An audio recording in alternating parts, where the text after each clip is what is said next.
Okay, so open the book on page 304, where we see there on the top separating mixture. So we have here several substances that we can mix, for example, salt and water. Salt and water. How we can separate the substance?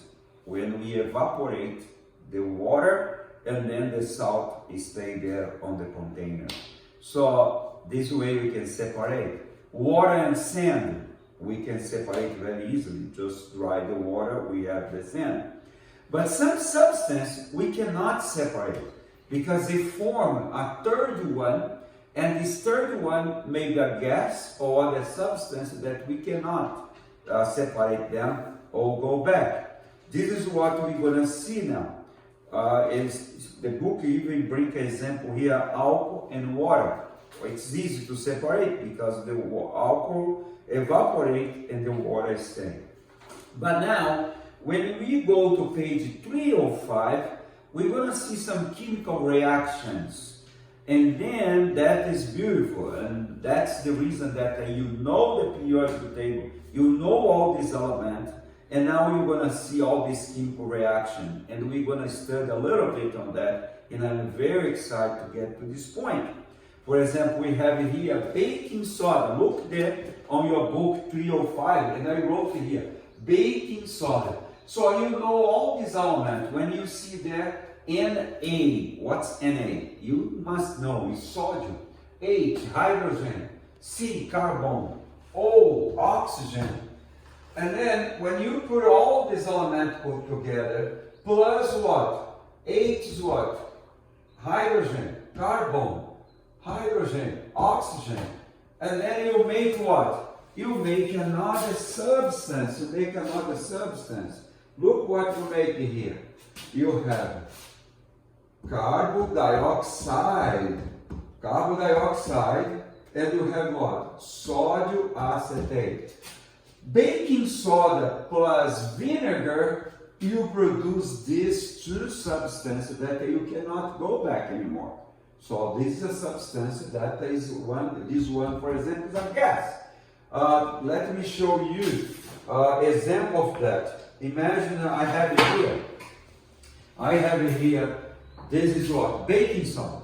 So baking soda, I put here baking soda. Baking soda, what is that form?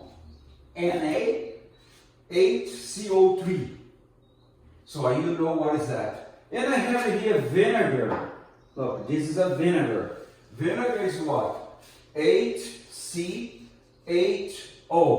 So this is vinegar. And here you have the quantity of what? Atom and each substance. So you know already that. And then when we put this thing together, you see that it has some reaction. You see the smell is so pleasant. Look at the reaction. Look, the reaction. What is this? It's a gas. What is gas, guys? What is this gas? Look. You see?